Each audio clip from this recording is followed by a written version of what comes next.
It's been 417 days since she left.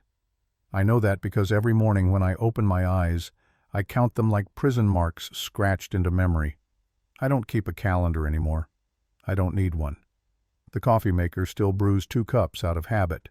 Her mug still sits in the cabinet, untouched, the one that says, "World's okayest wife." I never liked the joke. Felt a little too honest.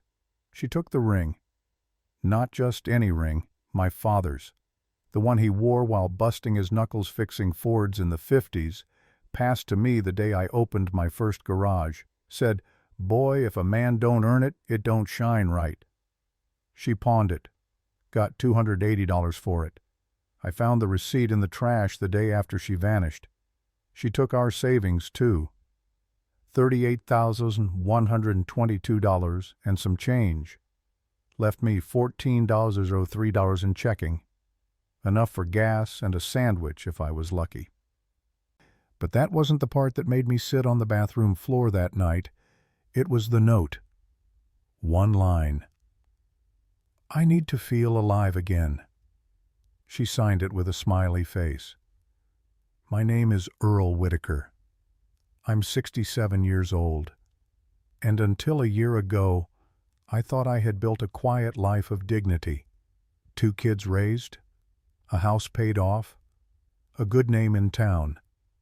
But in the end, none of that stopped her from deciding I was no longer part of her plan. Where are y'all watching this from? I'd really like to know who's out there listening. Drop it in the comments if you don't mind. She was 22 when we met. I was 30. She used to call me her old soul. Said I was the only man who made her feel safe. That's what she used to say, anyway. I didn't notice the shift at first. Little things. Nights out with her co-workers I wasn't invited to. Passwords changed. A perfume I didn't buy. One night she came home and didn't even look me in the eye. Just said, "We've grown different." We? No. She had grown distant. I had stayed right here, in this same damn chair, waiting for her to come back from wherever she disappeared to each night. Spiritually, emotionally, whatever word therapists like to use now. But the day she left, that was different. She waited until I was at my brother Glenn's funeral. Came home to an emptied closet, papers gone, photos ripped from the albums. Even took the dog's bowl. Left the dog. Just the bowl. I didn't cry, not at first. Just stared at the wall. Then I got up, grabbed my old notebook, the one I used to log car repairs in, and wrote one line. She doesn't get the last word. That's when the plan started. Slow, quiet, dignified. Just like me. They say the past always looks sweeter when you're starving in the present. Maybe that's true, or maybe I just wanted to believe we had something worth losing. Carla had this laugh, high-pitched and sudden, like someone gasping at a magic trick. First time I heard it, I was changing a flat tire outside the Piggly Wiggly. She was the one who pointed it out. "You forgot to tighten the back lug." I hadn't, but I smiled anyway. That's how it started. We married quick. 8 months later, she was wearing a white dress, and I was pretending not to notice her ex in the second row. I remember her vows, not word for word, but the way her voice cracked when she said, "I've never felt safer." That used to mean something to me. Now it feels like a line from a play we both forgot the ending to. Back then, we didn't have much. A tiny duplex near East Chestnut, no AC, thin walls. I'd work late at the shop, come home greasy and starving. She'd have a sandwich ready, always cut diagonally. I used to think that meant love. But over time, I started noticing her eyes wandered when she flipped through magazines. Homes Too Perfect, men in tailored suits. "Wouldn't it be nice?" she'd whisper, tracing a photo of a kitchen island we couldn't afford. I'd nod, but deep down, I knew she wasn't dreaming with me. She was dreaming away from me. I started fixing up the house. Every weekend, something new. Retiled the bathroom, rebuilt the porch, even turned the attic into a sewing room she never used. Thought maybe if I built enough, she'd stop looking elsewhere. But nothing I built could compete with what she imagined life should have been. It's easy to call someone a gold digger when you're bitter. But she wasn't after gold. Not really. Carla wanted to be envied, wanted to walk into church and have other women whisper, "Look at her life." And I, Earl Whitaker, grease under my nails, stubborn in my ways, never quite fit the picture she was painting. She started staying out later. Said she joined a book club. Funny thing, never once saw a book in her purse. I didn't press. I was raised to believe men endure. That silence is strength. But looking back, that silence was the leash she used to drag me around. What hurt wasn't that she left. It was realizing she'd been gone for years. But this isn't a story about heartbreak. Not really. It's about the slow birth of a man who stopped mistaking tolerance for love. 3 months after she left, I sent her a message. Not out of weakness, out of study. It read, "Hey, not looking for anything. Just wanted you to know I forgive you. Hope you're finding what you need." Took me 20 minutes to write that. Took her 2 to reply. Wow, thank you. I didn't expect that. I'm glad you're healing. Healing. As if I'd been a disease. I knew then. This wasn't about love. Wasn't even about the money. Carla needed the story. She needed to be the one who grew, who escaped. And me? I was supposed to be the sad chapter she closed before the real life began. So I gave her what she wanted. I started writing little posts online, just vague things. Sometimes love means letting go. Or, when you stop blaming and start forgiving, you win. Always public, always gentle. Her sister even messaged me once, said, "Proud of how you're handling this." It worked. Carla started commenting again. Little likes. Occasional hearts. I was laying bait and she was nibbling. I waited. Then came her birthday. I sent flowers, not roses, lilies, her favorite. No note, just delivered to her office, where I knew attention mattered most. That afternoon she texted me. "That was kind of you. Unexpected. Hope you're well." I never replied. The thing about silence is, it doesn't scream, it echoes, and Carla hated echoes. Weeks passed. She sent another message. "I saw you posted something about forgiveness. Have you really let go of it all?" I wanted to laugh, but I didn't. I just typed, "Working on it. Hope you are too." The next day she updated her profile picture. It was her, at the lake, the one we used to visit every fall. I noticed she wore the necklace I gave her our 5th anniversary. Thought she hated that thing.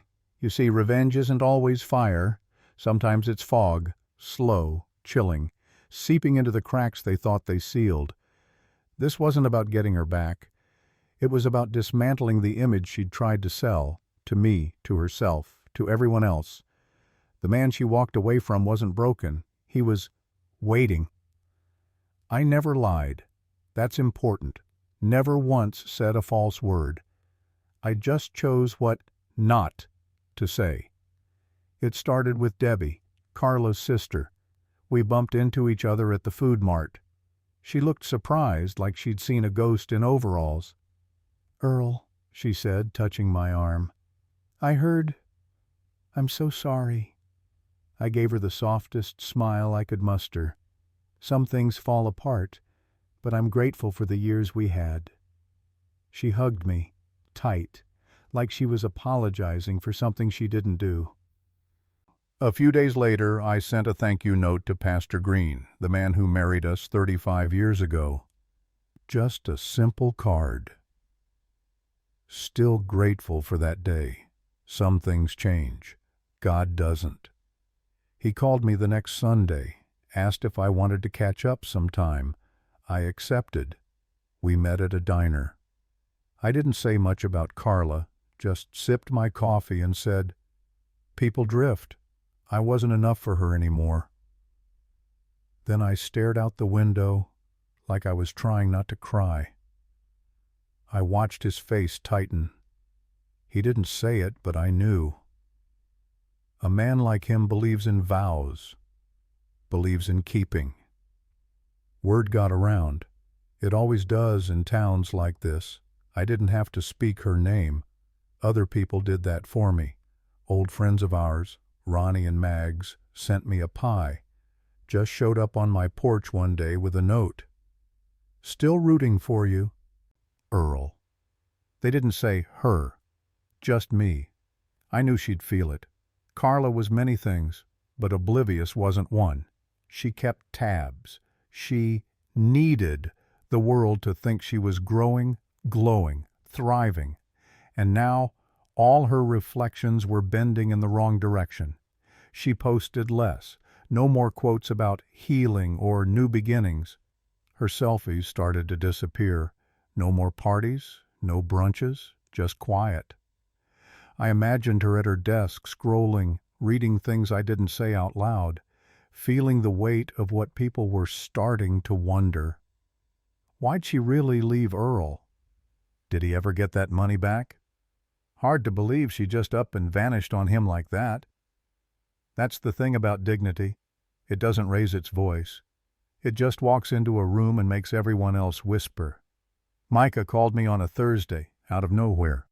"Hey, Dad, just checking in."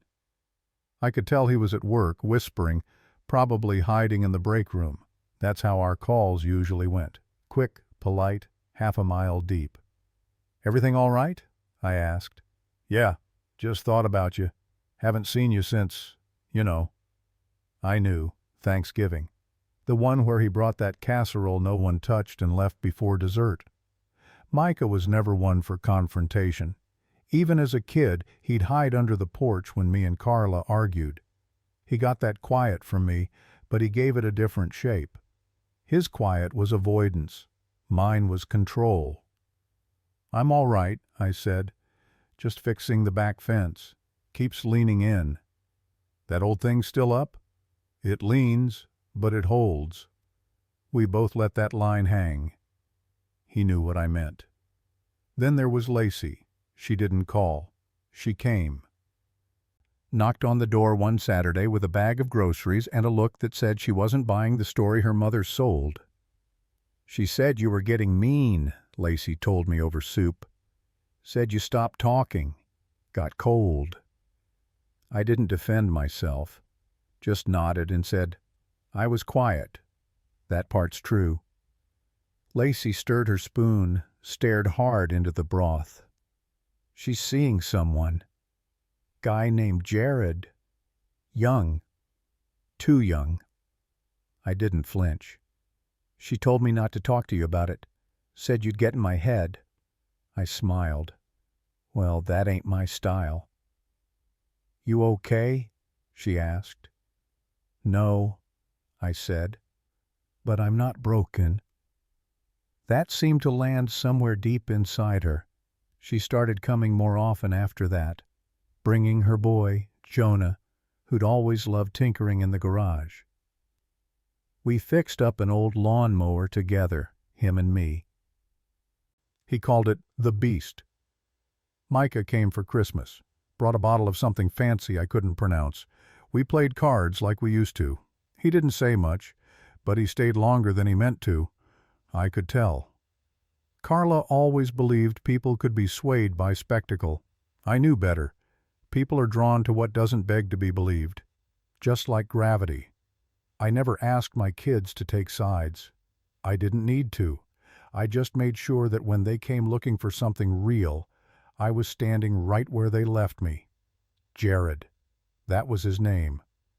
First time I heard it, I laughed. Not because it was funny, but because it was exactly the kind of name she'd run to.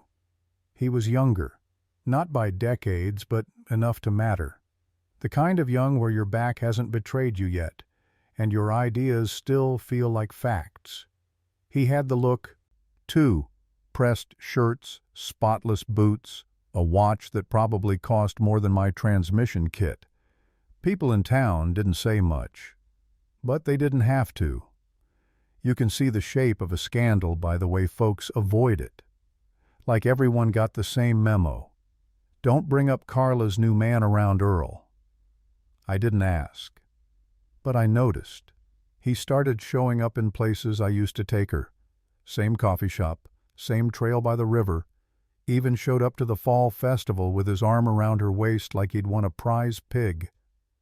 She smiled that pageant smile, the one that hides everything. I stayed back.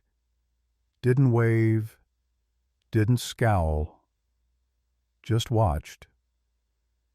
Then came the hardware store. I was picking up wood filler for a window frame when I saw him, standing in the fasteners aisle, spinning a box of drywall anchors like it was written in Greek. He looked up. Our eyes met. I nodded. He didn't nod back. Just looked down and walked away like he'd touched a stove. Didn't need to say a word. I knew what he saw. Not a threat, not an enemy, a shadow. The man she left behind, the man who knew the truth. It wasn't just about age or money or lust. Carla had run toward a version of herself she thought still existed. Jared was part of that mirage, young enough to admire her stories, green enough not to question them. But illusions don't hold up under weight. They crack when the lights come on. Over the next few months I saw less of them, less photos, less fanfare. Her glow started to dim. Jared stopped tagging her in anything. He started following fitness models. She started posting quotes about self-love again. I didn't celebrate. I just wrote one sentence in my old notebook. The truth always comes dressed in silence. Then I went back to fixing the window. I repainted the garage. Not because it needed it, but because I did. The walls had been the same dull beige for 20 years. I chose slate gray this time. Something quiet, clean, felt honest. While the paint dried, I cleaned the workbench, threw out bolts I'd been saving since Clinton was president, sorted the sockets by size, replaced the radio I'd sworn I'd fix. Then I fixed it anyway. That old Philco was my father's.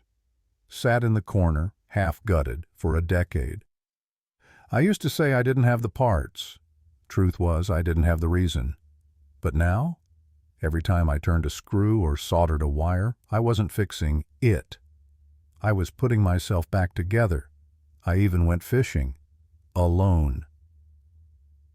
Drove out to Crane Lake at 5 in the morning with a thermos of black coffee and my old Zebco reel. Didn't catch a thing. Didn't care. Just sat there listening to the frogs argue and the water breathe. I thought about all the things I'd stopped doing when Carla decided they were too boring or too backwoods, how I'd traded my joy for her approval, bit by bit, like handing over nickels to buy affection that never came. It wasn't loud, that kind of loss. It crept in. You don't notice when your favorite things start collecting dust.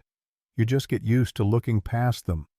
But standing in that garage, hands covered in gray paint and oil, I saw it clear.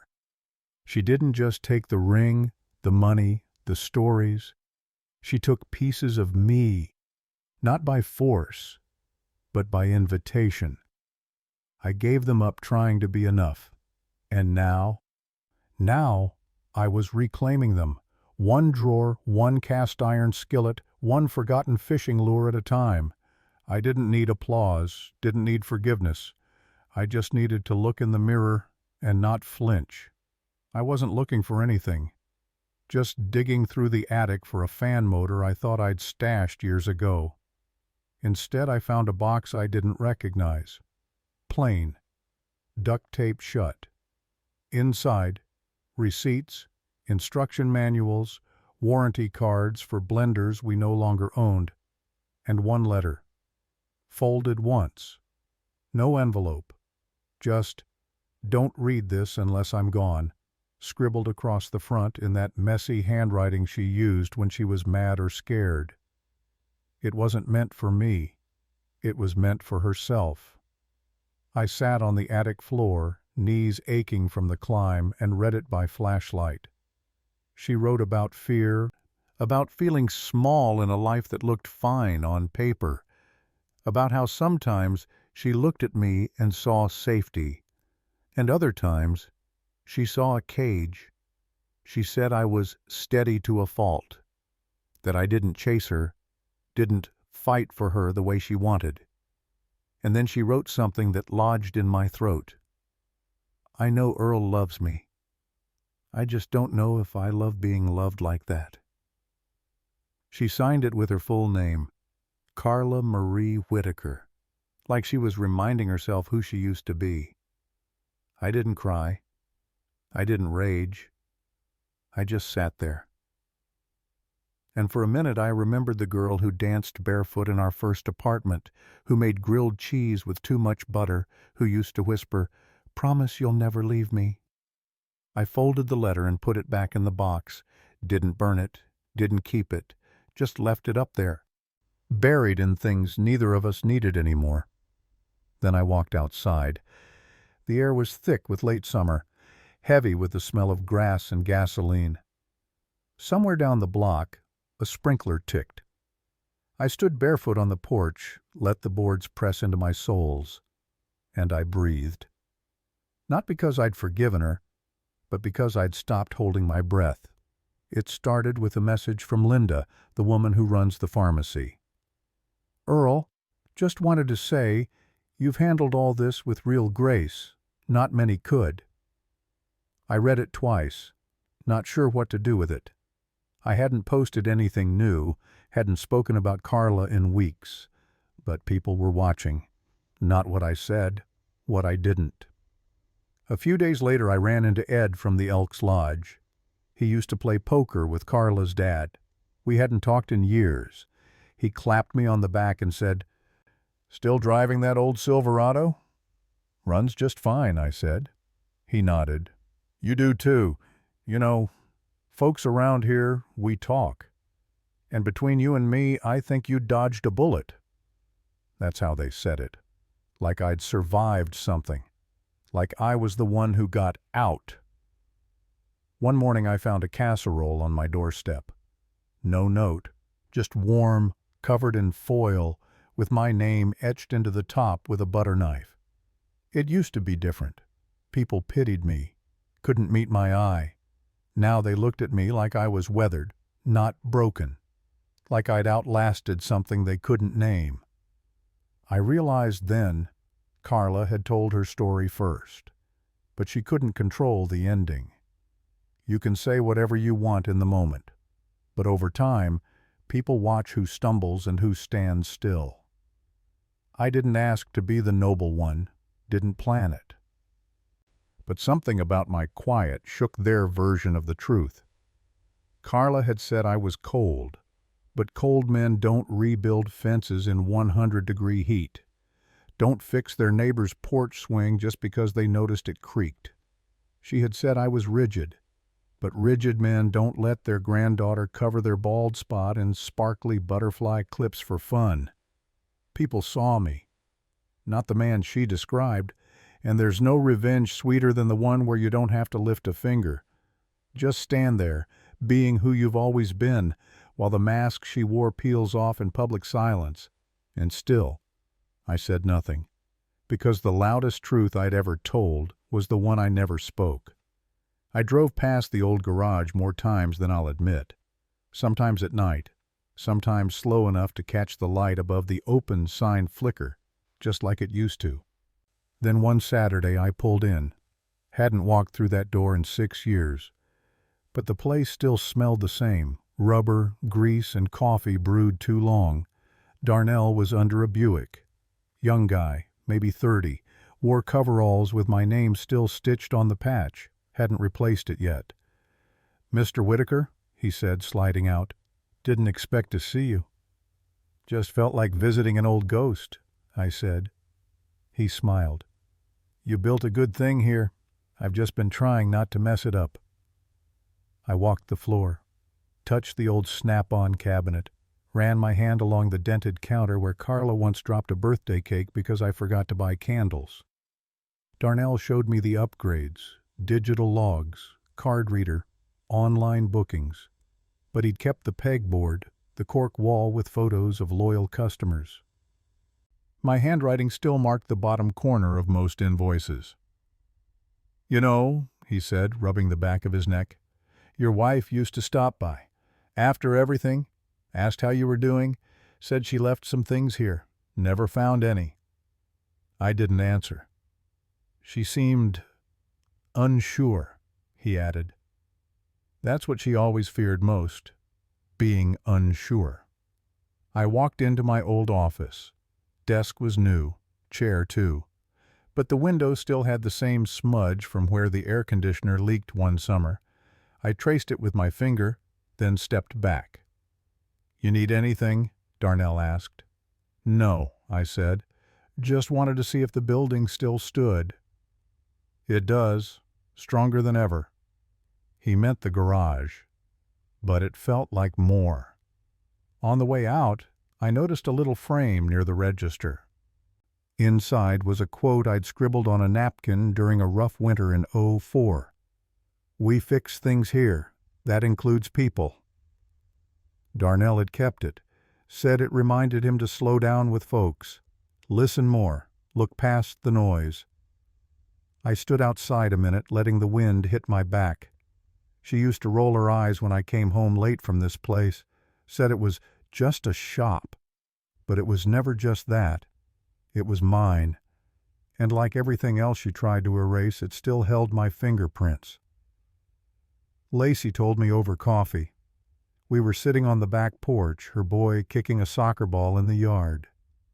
Sunlight slanted across the wood, dust dancing in the air like it had somewhere to be. "She left him," she said. No build-up, no warning. I sipped my coffee. "He moved out last week. Guess he couldn't handle it anymore." I didn't ask for details. Lacey waited, maybe for a reaction, but I just watched the boy chase his ball, his little legs working harder than they needed to, determined, like someone was watching. "Are you okay?" she asked. I nodded. "I've been okay." Truth was, I felt nothing. Not anger, not joy, not even relief. Just space. Like something had finally been cleared from a shelf that was never mine to begin with. People think revenge is a fire, that it scorches and leaves you triumphant, glowing in the aftermath. But real revenge, the kind that lasts, it's just silence, stillness. It's waking up one morning and realizing you haven't thought about them in days. It's hearing their name and not tasting bile or nostalgia. It's knowing they lost the version of you that would have forgiven them. Carla always said love should feel like falling. That was her word, falling. She wanted wild, unpredictable, a spark that could burn the house down. I gave her something else. I gave her the ground, solid, quiet, unmoving. And she called that suffocating. But fire burns out, smoke clears, and the ground, it stays. I didn't celebrate the news, didn't share it, didn't write about it. I just refilled my coffee, kissed Lacey on the forehead, and stood in the sun while it warmed the porch she once wanted to tear down. She left because she couldn't see the value in what didn't glitter. Now all she sees is what won't come back. Howard called out of the blue, said he heard I'd been stopping by the diner again and figured we ought to catch up before one of us turned to dust. We met at Dee's Kitchen, the place with cracked booths and coffee that tastes like burnt hope. Used to be our spot before Carla came into the picture and slowly, politely made sure I stopped going. I always wondered why you disappeared, Howard said between bites of country ham. I shrugged. Life got busy. He gave me a look. The kind of look only a man who's known you 40 years can give. Busy don't erase friendship. Something else does. I didn't have to say it. He knew. Back when Carla and I were new, she'd smile whenever Howard came around. Called him old school like it was a compliment. But slowly she'd find reasons not to join if he invited us out. Said he drank too much, talked too loud, was stuck in the past. I started believing it. Stopped answering his calls, missed his daughter's wedding, skipped his birthday, then his retirement party. Always with a good excuse. Sitting across from him now, I felt the weight of years gone dry. You look better than I expected, he said, tipping his cup. Better than I felt a year ago. We talked for hours. About nothing and everything. The old softball team, his new dog, the ache in his knees. We laughed until the waitress told us they were locking up. Before we parted, he said something I'll carry forever. She made you smaller, Earl, not all at once, bit by bit, and we all saw it. Just didn't know how to pull you back. I nodded, didn't argue, because he was right. That's the danger of slow erosion. You don't feel it until the floor disappears. Carla didn't demand I leave my friends. She just raised an eyebrow when I mentioned them, just sighed when I told a joke she didn't like, just went quiet when I laughed too hard. And over time, I became a quieter man. A man she could sculpt, but the clay hardened when she left, and now, sitting across from an old friend who never stopped being one, I realized something. My life didn't start over when she left. It started again when I stopped apologizing for who I used to be. It came on a Wednesday, plain envelope, no return address, just my name, typed neat on the front. I knew it was from her before I opened it. Carla always had a way of showing up without showing up. Inside was a single page, typed, no signature. Earl. I'm moving to Denver next month. New job, new place. Thought it was right to say goodbye properly, even if I never did before. I know I hurt you. I didn't know how to stay without losing myself. Maybe that sounds like an excuse. Maybe it is. But I wanted you to hear it. You were always steady, maybe too steady. I needed something else. I thought I'd find it. I didn't. I hope you're okay. T. I read it once, then again, and then I folded it slowly, careful not to crease the words. It wasn't an apology. Not really. It was a final breath from someone who realized the room didn't need her oxygen anymore.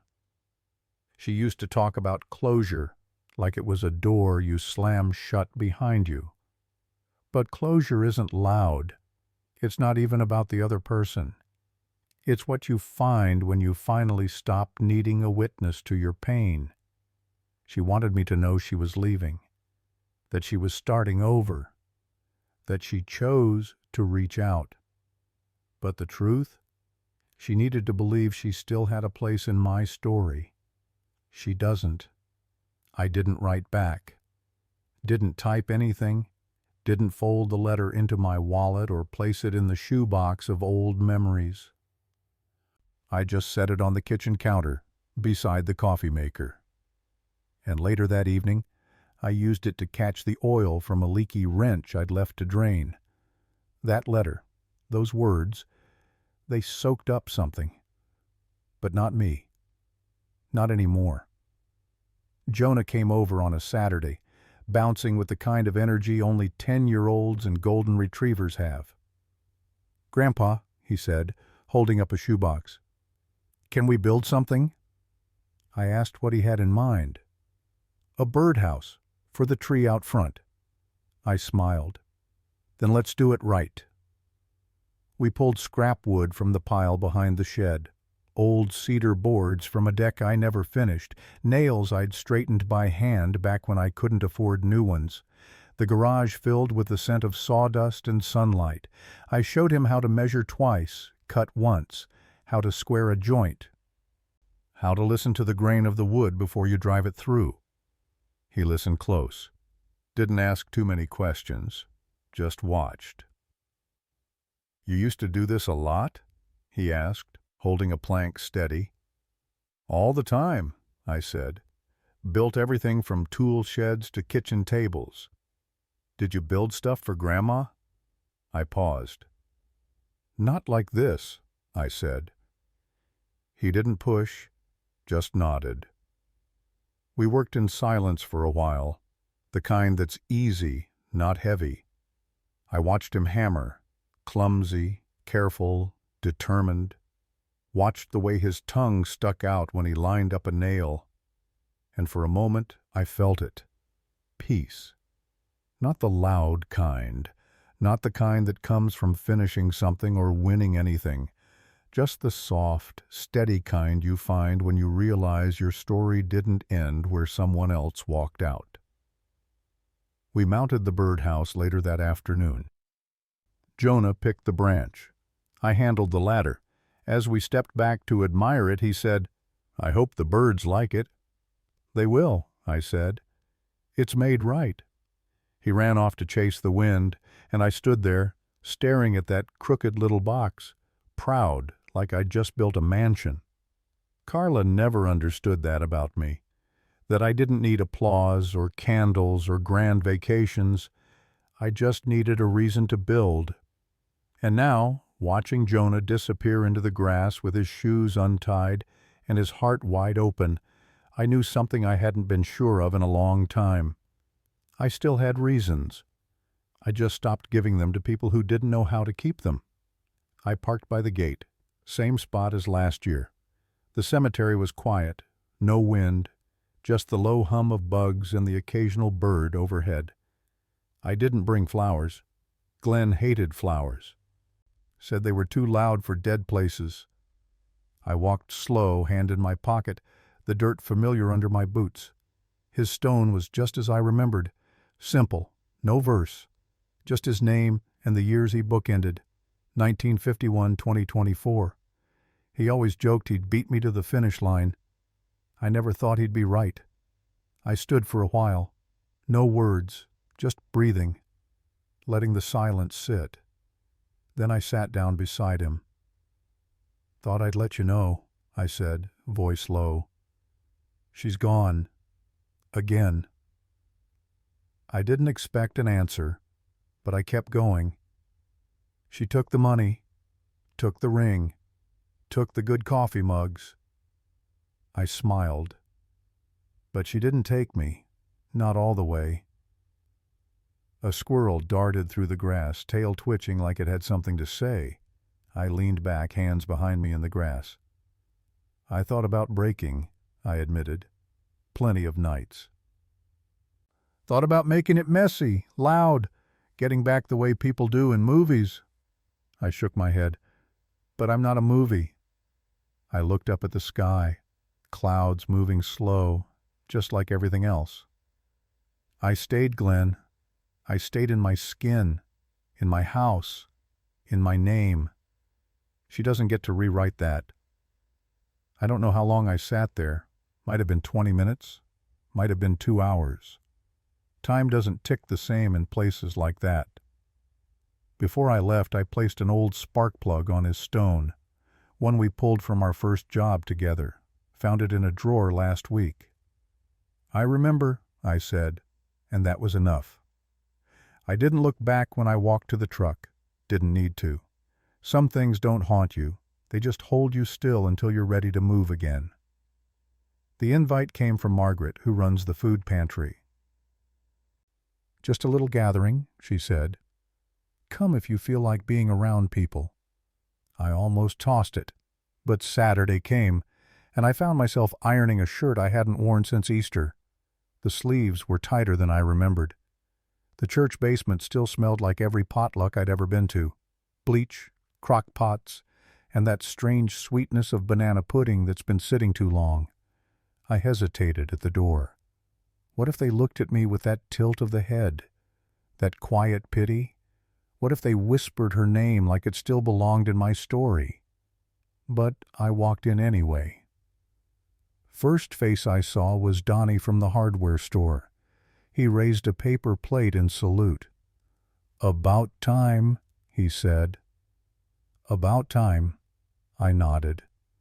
I filled a plate with too much, sat down at a table with people who'd known me before Carla, during Carla, and now, after. They didn't ask questions, didn't offer condolences or sideways advice. They just talked about weather, about a busted pipe at the community center, about whether canned peaches were better than fresh. I laughed. Not a polite chuckle, a real one.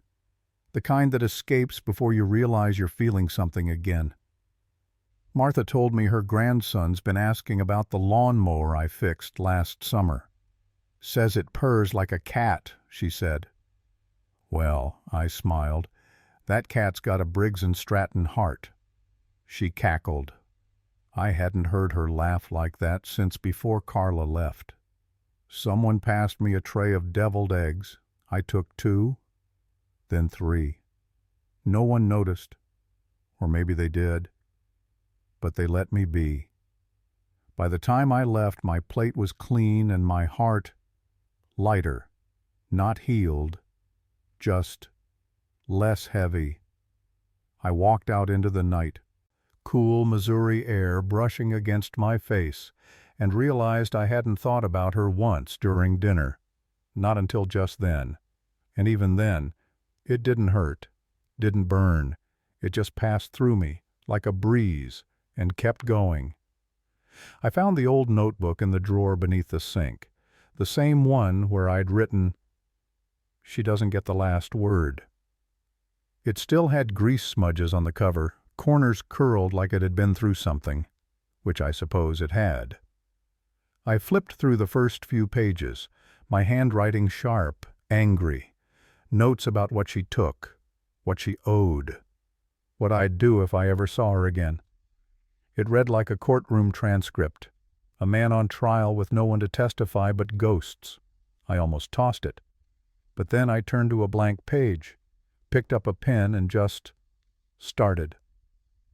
I wrote about the porch, about the way the woods smelled after rain, about Jonah's birdhouse and how crooked it still hung, proud and defiant. I wrote about Glenn, about the spark plug I left on his stone, about the sound the leaves made when I walked back to the truck. I didn't write about Carla, not directly, because this wasn't her story anymore. It wasn't about what she took or how she left. It was about what stayed, what I kept, what I rebuilt. Each night I added a little more, not much, just a paragraph, maybe 2, a memory, a sentence I didn't want to forget, a truth I hadn't been ready to say out loud. Somewhere along the way, the pages stopped being sharp. They softened, like bread left out too long, edible still but easier to chew. One night I wrote, "A man's not made by what he loses. He's made by what he refuses to surrender." I underlined it twice. Didn't know if it was wisdom or just stubbornness dressed up in nice words.